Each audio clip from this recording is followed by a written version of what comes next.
Sian. Hilang rekan. Kamu apa? Imannya apa, Anwar? Muslim. Islam. Oh, suka Islam. Bukan pagan. Enggak. Mau tanya apa, Anwar? Tiga dia mau Kristen juga kayak yang tadi. Enggak, itu kan tadi malam katanya ada apa bilang itu yang waktu Yesus disalib itu nah. Katanya Tuhan mengapa kau meninggalkanku? Eli, itu bukan Tuhan, Allahku. Bukan Tuhan itu, bro. Lama Di otak orang ini Allah kan sama dengan Tuhan. Iya. Apa yang mau ditanya dari situ, brother? kenapa Yesus ngomong seperti itu? Oh, dia mengutip Mazmur 22. Jadi di dalam Mazmur 22 nanti kamu baca Mazmur 22 ayat 1 dan 2. Daud itu menubuatkan bahwa Mesias yang akan datang akan mengucapkan Eli Eli lama sabachthani. Nah, itu disebut dengan Ayelet Hashakar. Nah, Tuhan Yesus mau membuktikan bahwa akulah Mesias yang dimaksudkan Daud itu di dalam Mazmur 22. Karena di dalam Mazmur 22 secara keseluruhan Daud juga menubuatkan bahwa Mesias yang mengatakan Eli Eli lama sabachthani itu tangan dan kakinya akan dipaku. Nah, ketika Tuhan Yesus kaki dan tangannya terpaku, maka dia mengucapkan Eli Eli lama sabachthani untuk membuktikan bahwa dialah Mesias yang dimaksudkan Raja Daud 1000 tahun lalu. Gitu loh. Itulah kesempurnaan Alkitab itu. Nggak kena sia-sia di Waktu Yesus mau disalib itu nah, Pak Yesus ngomong Eli Eli lama sabachthani, kan artinya dari tadi kau tidak mendengar. Ini dari tadi udah jawab. Yesus itu bermazmur. Dia mengutip Mazmur. Terus kok tanya lagi, kenapa dia melakukan itu? Galatia 4 ayat 4. Dia takluk terhadap Taurat. Ya. Oh, ini dibilang dia bermazmur sampai di akhir ayatnya ini. Nah, ini juga filosofi yang kalian ambil ya. Meninggoy sampai dalam keadaan beribadah. Nah, Yesus itu demikian. Dia mati dalam keadaannya sebagai manusia. Di dalam kemanusiaannya dia taat sampai mati, bahkan sampai mati di kayu salib. Apa ketaatannya? Bermazmur. Kayak kalian tuh kan suka nungging-nungging, ya insya Allah meninggoy waktu dalam keadaan menungging gitu kan. Mereka nikah. Lah iya, enggak kan istilah itu kan meninggal dalam keadaan disolatkan. Nah itu filosofi itu mereka ambil itu dari situ. Kenapa? Meninggal dalam keadaan beribadah. Nah Yesus itu beribadah dalam keadaan sebagai manusia. Itu di bawah ada parukit-tukit. Pedang di bawah artinya Yesus mati gak itu? Ya mati. mati ya. Udah percaya kau sekarang Yesus mati? Ada datanya, bro. Sejarah itu. Kenapa? Artinya Tuhan bisa mati. Keadaannya dalam keadaannya sebagai manusia. Pilih juga. Yang mati itu manusia atau ilahnya? Kemanusiaan. Jadi bilang dalam keadaannya sebagai manusia. Oh artinya manusianya. Kemanusiaannya mati, keilahiannya sudah belum mati. Kenapa? Karena keilahian itu adalah kasih, adalah terang. Coba kau bunuh terang sama kasih, mana bisa? Maksudnya kalau kemanusiaan itu artinya kan manusia. Iya kan dia sepenuhnya ilahi dan manusia. Makanya memang manusia. Kemanusiaannya mati. Maksud saya mati itu ilahinya atau kemanusiaannya? Kan udah dijawab dari tadi Oto. Si Oto. Ada korek kuping di situ, korek dulu. Artinya kalau kemanusiaan yang mati Berarti dia manusia. Iya dia manusia juga kok. kalau begitu yang menebus dosa itu manusia dong. Kemanusiaan dan keilahiannya lah, kan itu nggak bisa dipisahkan. Satu pribadi dengan dua hakikat. Dua kodrat. Masalahnya RT 6 ini cuma dapat gosip dari Nabi nomor punggung 25 soal kemanusiaannya toh. Nggak pernah diceritakan tentang keilahiannya, makanya kalian sibuk. Hai para si takut naroa, dia cuma nabi, dia cuma utusan. Kalau kalian bilang dia cuma utusan, yang diutus itu justru keilahiannya, bukan kemanusiaannya. Biar kamu tahu, Yesus itu utusan, iya dia ilahi yang diutus, bukan kemanusiaannya, beda. Ya, jadi kalau kalian bilang itu dia selalu mengatakan diutus, iya kalian tengoklah itu Maryam 83, setan aja diutus. Nabi kah setan itu? Lempar bintang-bintang. Entah apa bintang dilempar. Ini ada kerjaan. Mending kalian lemparin mangga tetangga. Kalian? Nomor punggung 25 itu apa sih? Itu dulu. Tandanya, tanda kenabiannya, ataupun Yang saya tanya itu yang mati itu nah, yang mati itu siapa? astaga Tuhan. Sini aku jelasin ya Pak ya. Jangan sampai ke bawah pantai kok ya. Sampai kali kami jelasin. Silakan ya. Bentar ya. Aku buka dulu tabku ini. Jadi Bapak nih, kalau Bapak nggak ngerti ini lagi, saran saya tolong dulu minum minyak ikan ya. Lah kencing onta lah, kau pun gimana? Kemanusiaannya atau ilahinya kan saya tanya itu. Dengar, Anwar. Dengar. Ya, Dengar. Ya. Nih, apa ya? Babel gue juga kata. Lagu, ini Rungokno, BG, dengek gerak, dengek. ya, Pak Anwar ya. Dengar, jangan ngomong kalau saya ngomong ya. Ya biasakan ikuti ajaran Tuhanmu dengan baik biar ada kemuliaan Tuhan ya. Nah, begini dengar. Allah Tritunggal atau Trinitas ini begini Pak. Allah yang esa itu adalah Bapa yang di dalamnya berdiam firman dan rohnya.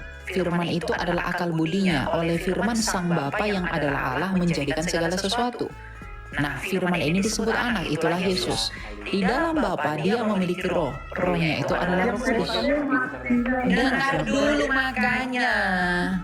Dibilang rungokno, lanjut ya. Nah, firman yang adalah anak yang disebut sebagai anak yang adalah daya ciptanya Bapa itu menjadi manusia disebut Yesus. Nah, Yesus ini adalah Allah karena dia adalah firman-Nya Bapa yang adalah Allah dan dia mengambil kodrat manusia. Ketika dia menjadi manusia, dia mati dalam keadaannya sebagai manusia ini Pak loh, tersalib Pak dalam keadaannya sebagai manusia. Ngerti nggak? Artinya manusia dong yang mati. Ya memang kemanusiaannya yang mati. Dari tadi oncom. Tadi Bapak kemana aja? Aduh, ini memang warga Ya Polres. memang kemanusiaannya yang mati Pak. Artinya menebus dosa manusia itu manusia bukan Tuhan artinya. Manusia dan keilahiannya dibilang nggak bisa terpisahkan. Coba tunjukkan ya. Firman plus manusia tadi. Kan yang mati kan Ini.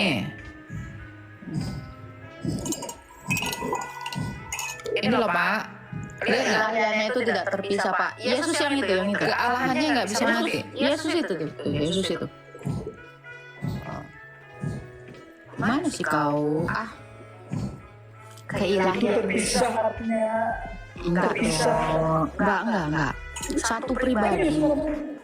Tuhan kenapa kau meninggalkan Tuhan? Ini terpisah. Itu dia bermazmur Islam. Mana mungkin keilahiannya terpisah dari kemanusiaan? Makanya dengar ya, keilahiannya itu tidak pernah terpisah dari kemanusiaannya. Makanya tubuh dia itu nggak busuk kayak Nabi Muhammad.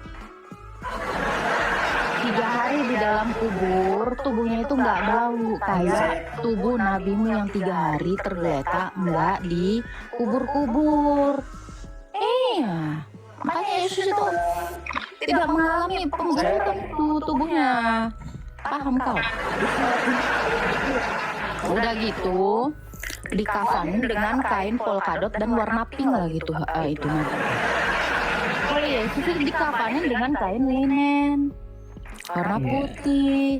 Terus kalian sekarang coba-coba mocongin semua mayit dengan kafan Yesus. Kenapa nggak dengan kain yang seperti baginda, polkadot dan warna pink? Mungkin kalau bisa jawab ya artinya lah. Terus dijawab, nggak bisa jawab. Bang, mau kau bilang kami nggak bisa jawab pun. 1.100 orang di room ini itu mendengar jawaban kami. Kau aja coba menghibur diri dengan mengatakan nggak bisa dijawab. Ya wajar lah orang ini mau ketempelan setan budak. Kau kan lagi menghibur diri dengan mengatakan Elia dan Agatha tidak bisa menjawab. Padahal semua orang di sini mendengarkan. Tapi wajar. Kamu ibaratkan lalat ya, yang bilang gitu kan. Bunga itu nggak ada enak-enaknya. Aroma manis itu nggak ada enak-enaknya. Enak sampah. Nah kau itu. Ya. Apa itu wangi? Nggak ada itu wangi. Apa itu bunga? Nggak ada itu bunga. Iya. Seekor lalat emang sukanya itu yang busuk-busuk, bangke-bangke. Iya, makanya di dalam pemahamanmu yang seperti kata dalam tempurung itu akan mengatakan di dunia ini cuman ada wangi bangkai. Cuman ada yang busuk-busuk. Karena emang doyan kau itu.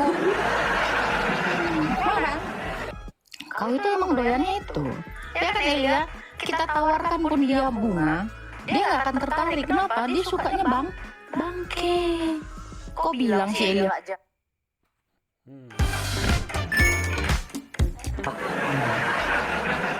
Kenapa sukanya bangke, ngikuti yang jadi bangke? Kalau kami kan ngikuti yang bangkit pada hari ketiga, kami berharap kebangkitan itu normal. Kamu berharap hidup, apalagi memeca-meca bidadari, padahal busuk, ya apa yang kau dapat? Iya. Apa yang mau dipecah orang kalian jadi bangkai semua? Seperti junjunganmu 3 hari. Lagi ngapain di sana? Jadi pertalite. Berapa liter lah itu jadi? Kira-kira berapa liter lah itu? Jahat kali kau dua. Iyalah. Menyala bangkaiku pertalite gitu kan. Langsung lah kau ambil rebana kan. Aku makafir, aku makafir. Ambil rebanamu sana, Rindu Rasul. Nyanyi dulu kalau Rindu Rasul. Kak Agatha, benar nggak Tuhan dilahirkan? Betul, kemanusiaannya dilahirkan. Makanya ada ayat. Dialah yang lahir dan yang batin, yang johir dan yang batin. Dicontek sama Tuhan kau, padahal dia nggak pernah lahir. Kau tahu kan? Mohon maaf, lahir dan batin, ya, johir dan batin. Itulah. Makanya aku bilang, kayaknya si kami itu sering kali homili di gereja ortodoks.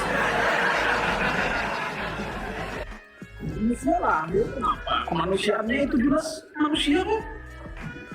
Adam aja nggak lahir. Terus Tuhan kan lah Adam. Sekarang saya tanya, Tuhanmu lahir nggak? Tuhan lahir nggak? Di mana dalilnya? Tuhanmu lahir nggak? Kemanusiaannya? Saya tanya, Tuhanmu lahir nggak? Dalilnya? Tuhanmu lahir nggak? Yang punya roh kamu. Kamu yang Dengar ya, kalau Allahmu tidak dilahirkan, Adam juga tidak dilahirkan. Allahmu itu udah sama seperti Adam. Kau tahu batu? Kau tahu batu? Batu juga nggak dilahirkan. Si kami itu juga nggak dilahirkan.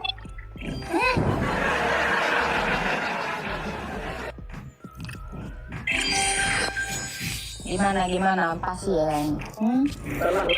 setelah lahir Tuhan Udah dibilang lahir kok. Emang udah dibilang lahir lahir? Tuhan di kota Daud. Di mana? Iya. Usianya. Mana ada terlahir kemanusiaannya? Nggak ada dalilnya terlahir kemanusiaannya, nggak ada. Yang ada itu telah lahir Tuhan di kota Daud. Oke, kalau lahir itu manusia bukan? Nggak Kalau yang ada. dilahirkan itu manusia bukan? Ah, iya. Kalau kamu bilang batu itu dilahirkan, ya udah kamu udah mengakui kok. Ya, Nggak. Elia, bukakan dulu. Bukakan dulu Matius 1 ayat 21. Anak yang engkau lahirkan itu, anak itu apa? Manusia enggak? Ini Matius 1 ayat 21. Ya. Nih, kamu baca, diam. Bacotmu nih, nggak bisa diem, padahal laki-laki loh. Lahir. Diam nggak? Anak yang engkau lahirkan itu haruslah kau beri nama Yesus. Anak. Loh. Terus lagi ya, Kisah Para Rasul 2 ayat 36 dikatakan, jadi seluruh kaum Israel harus tahu dengan pasti bahwa Yesus yang kamu salibkan itu, namanya disalibkan, kan badannya itu, kemanusiaannya, telah menjadi Tuhan dan Kristus. Loh, itu ngomongin tentang kemanusiaannya, lahiriahnya. Namanya lahiriah itu pasti badan, tubuh, gitu loh. Ya, cuman saya kasihan nengok Tuhanmu. Tuhanmu sama seperti Adam, nggak dilahirkan. Artinya Yesus Tuhan. Cuman bedanya Adam punya istri, nah Allahmu tidak beristri, makanya dia nggak punya anak. Ya kan?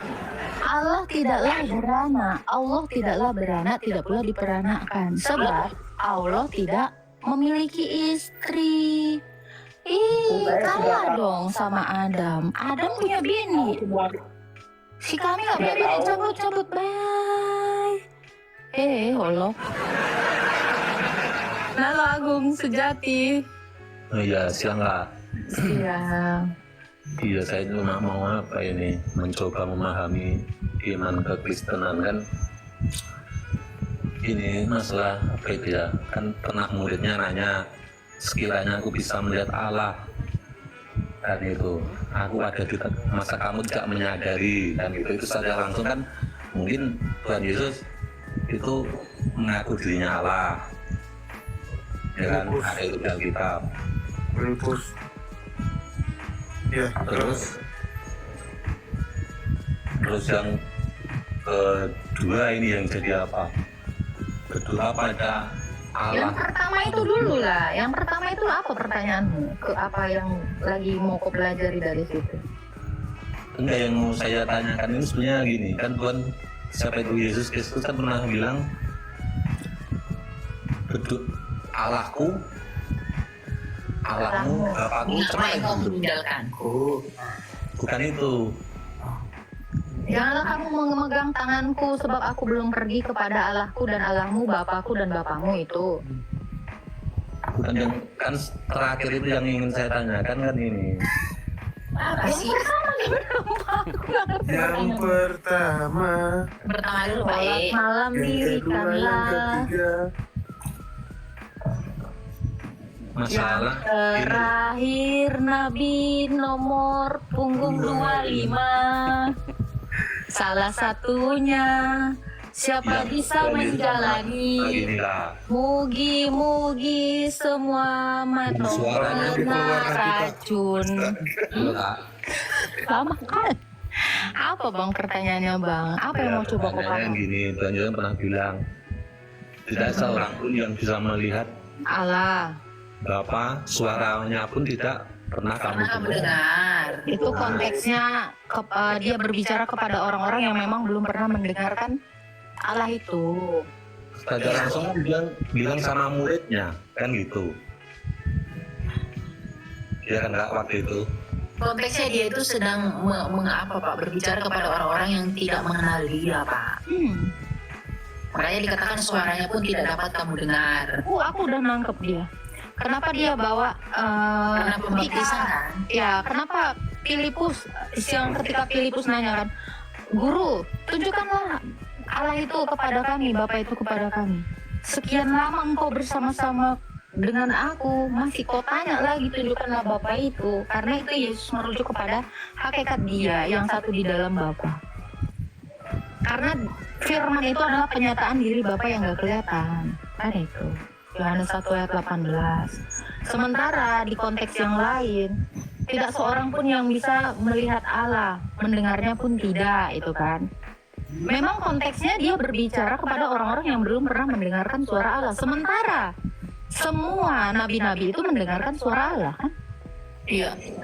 Musa bahkan berhadapan langsung dengan penyataan diri Bapa yang gak kelihatan itu siapa, yaitu sang firman yang berteofani, firman yang inkarnasi.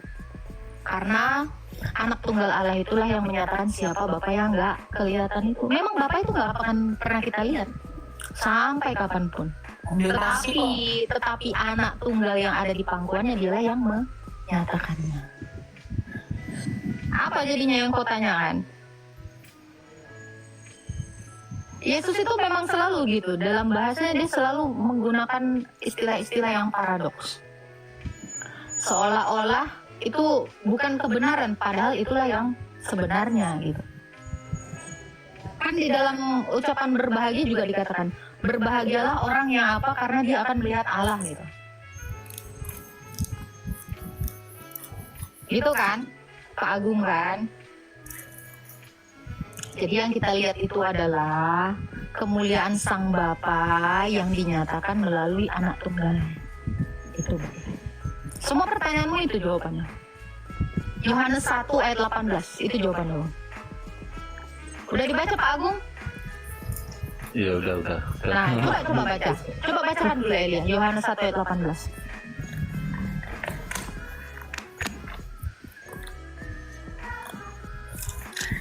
Tidak seorang pun pernah melihat Allah, namun anak tunggal Allah yang ada di pangkuan Sang Bapa dialah yang menyatakannya. Nah itu, memang Bapa itu nggak bisa dilihat.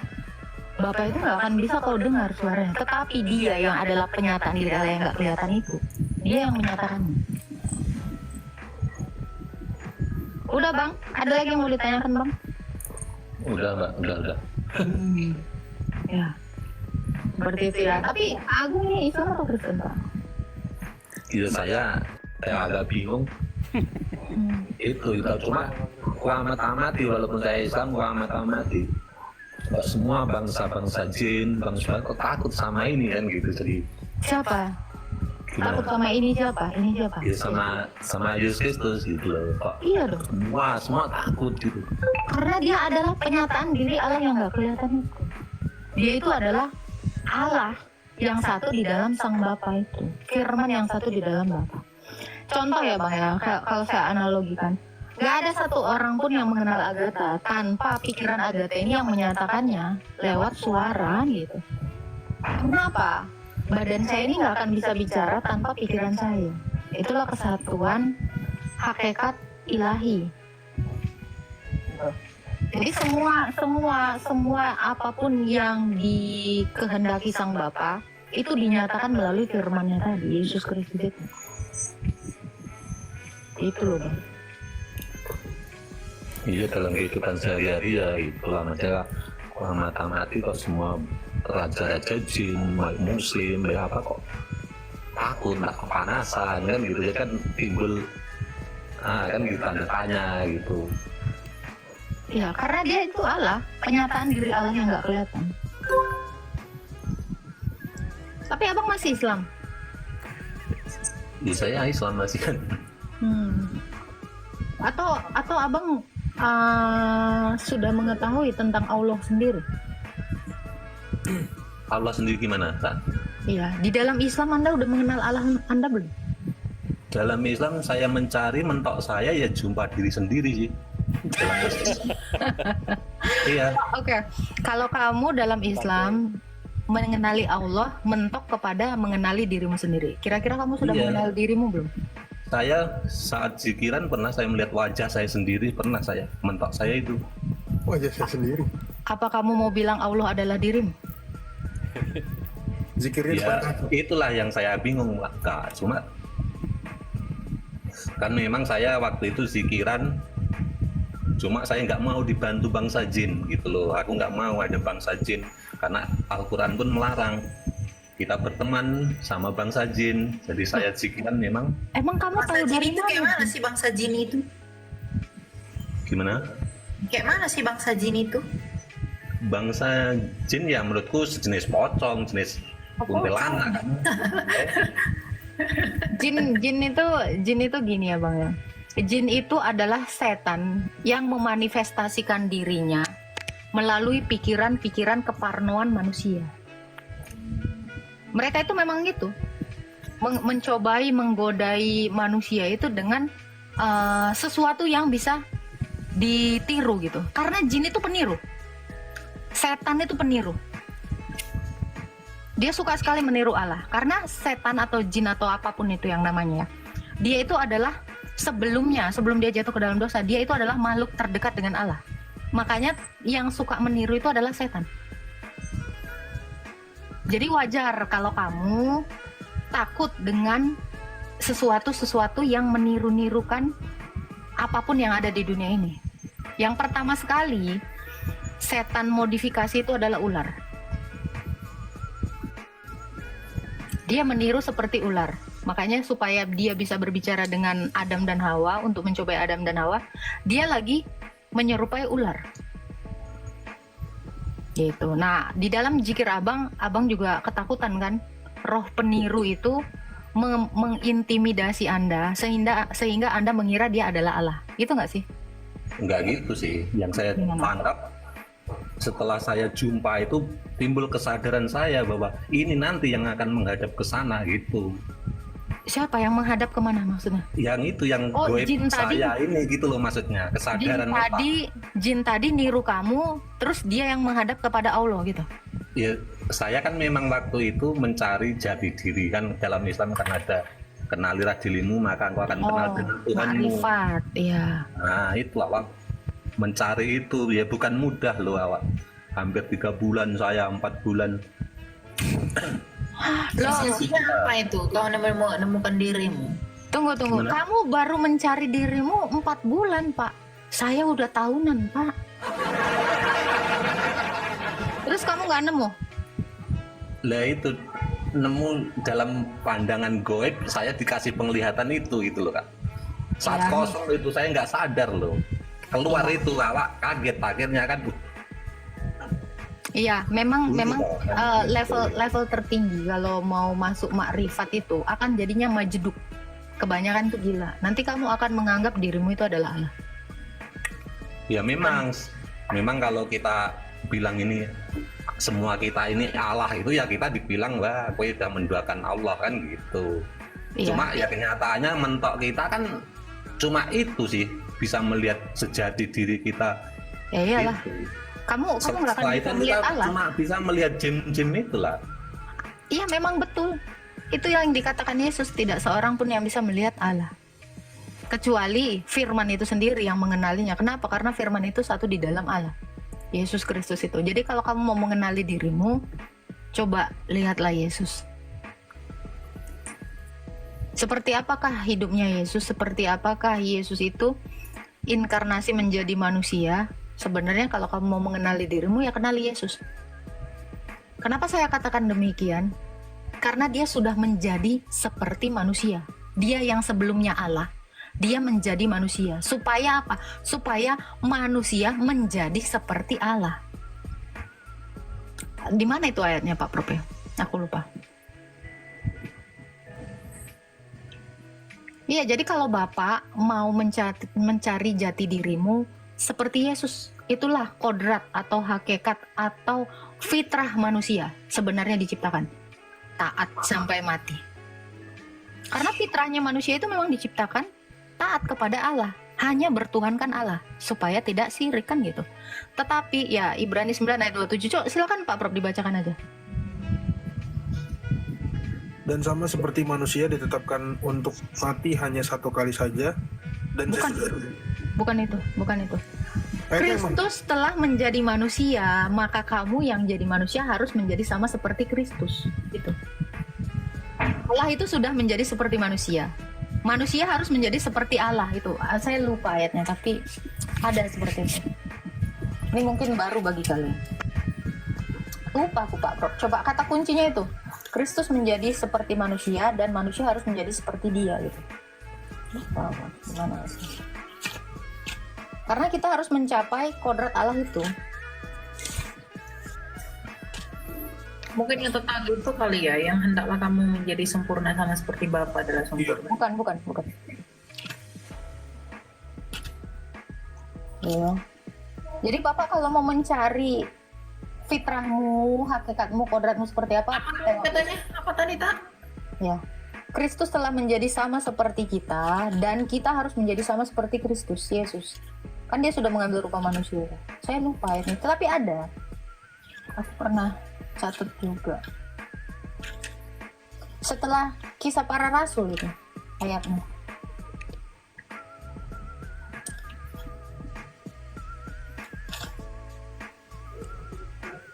Bukan Yohanes 1. 1 Yohanes 2 ayat 6 kayaknya. Coba baca. Barang siapa mengatakan bahwa ia ada di dalam dia, ia wajib hidup sama seperti Kristus telah hidup. Coba baca yang benar.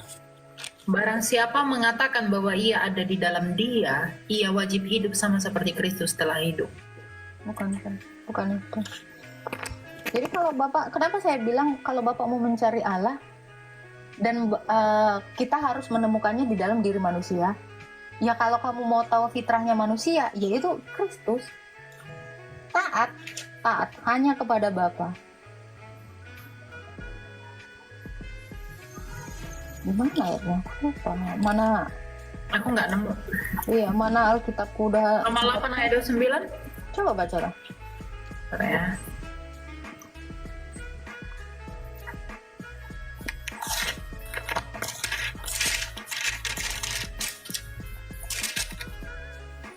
Roma 8 ayat 29. Sebab semua orang yang dipilihnya dari semula, mereka juga ditentukannya dari semula untuk menjadi serupa dengan gambar anaknya, supaya ia anaknya itu menjadi yang sulung di antara banyak saudara.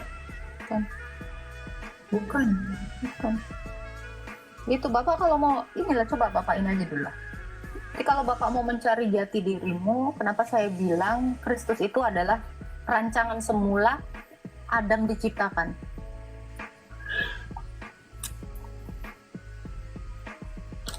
Sambil aku nyari, coba dijelaskan dulu Pak Prof. Dia ini kan lagi mau mencari Tuhan. Sementara harus menemukan Tuhan itu sebenarnya di dalam diri kita. Fitrahnya manusia itu saya bilang seperti Kristus, coba jelasin dulu sama dia. Tadi sama kayak pertanyaan di awal. Kejadian 1:26.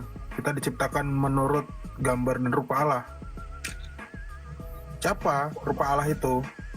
Di situ dikatakan salah satu dari kita. Betul nggak? Ya. Salah satu dari kita. Ada di Kejadian 3 ayat 22. Ya. 3 ayat 22. Berfirmanlah Tuhan Allah, sesungguhnya manusia itu telah menjadi salah satu dari kita, tahu tentang yang baik dan yang jahat. Maka sekarang jangan sampai ia mengulurkan tangannya dan mengambil pula dari pohon kehidupan itu dan memakannya sehingga ia hidup untuk selama-lamanya. Seperti yang dijelaskan di awal tadi, di dalam ketritunggalan, dalam Allah yang Esa itu ada firman. Kita itu meniru firman. Makanya yang turun ke dunia adalah sang firman. Nah, kenapa sang firman itu menjadi manusia? Agar dia menunjukkan bagaimana jadi manusia yang benar. Maka suri tauladannya orang Kristen itu adalah Yesus. Kemanusiaan Yesus itulah. Gitu. Jadi kita juga harus hidup sama seperti Kristus. Dan demikian pula Kristus juga disebut sebagai Adam yang terakhir. Ayat hafal nggak itu? Adam yang terakhir ya. Alkitab mengatakan bahwa Yesus adalah Adam yang terakhir. Maka gambaran kita yang udah rusak sekarang ini karena Adam yang pertama, haruslah kita menjadi manusia baru menurut Adam yang terakhir. Itulah kenapa Kristus itu tidak akan bisa dicari-cari kesalahannya. Sampai-sampai orang tetangga sebelah harus membuat website mengatakan bahwa Tuhan Yesus kami ini berbuat tidak senonoh, padahal nggak ada datanya seperti itu. Saking nggak ada kesalahannya. Nah, Makanya semua orang dunia yang ada ini harus hidup, kalau mau benar, harus hidup menurut Kristus. Seperti Kristus. Ya. Suri-suri tauladan yang lain itu suri tauladan palsu yang ujung-ujungnya hanya memuaskan selangkangan harta, tahta, dan farjaha. Yesus datang tidak mencari itu. Dia datang untuk melayani kita dan menyatakan dirinya. Dan yang paling penting adalah dia memulihkan kodrat semua umat manusia yang percaya kepada dia, termasuk Pak Agung juga. Jadi barang siapa yang mau dipulihkan kodratnya, kodrat kemanusiaannya, sebelum jatuh ke dalam dosa, sama seperti manusia yang sebelum jatuh ke dalam dosa, harus memberi diri untuk apa? Dibaptis. Setelah dibaptis, kita akan mendapat materai. Materai apa? Roh Kudus. Supaya apa dapat Roh Kudus? Supaya kita bisa hidup dalam kekudusan. Kejarlah kekudusan, karena tanpa kekudusan tak seorang pun dapat melihat Tuhan. Itu poinnya. Kenapa orang harus dibaptis dan kenapa orang harus hidup seperti Kristus. Siapa yang telah dibaptis dalam Kristus telah mengenakan Kristus. Jadi kita yang udah dibaptis ini, kita orang Kristen ini, orang percaya ini, kita juga hidupnya harus seperti Kristus, mengasihi ya. Salah satunya kita mungkin bisa mengasihi apa? Memberitahu nih, yang benar begini Pak Agung, ya kan? Pak Agung kan bisa menilai ajaran mana yang ada nilainya sama yang nggak ada nilainya. Yang nggak ada nilainya itu adalah ajaran yang mengajarkan selangkangan, merampok, menghujat. Ya udah ya Kak, makasih atas penjelasannya. Mau turun dulu. Mau turun dulu. Mau aktivitas.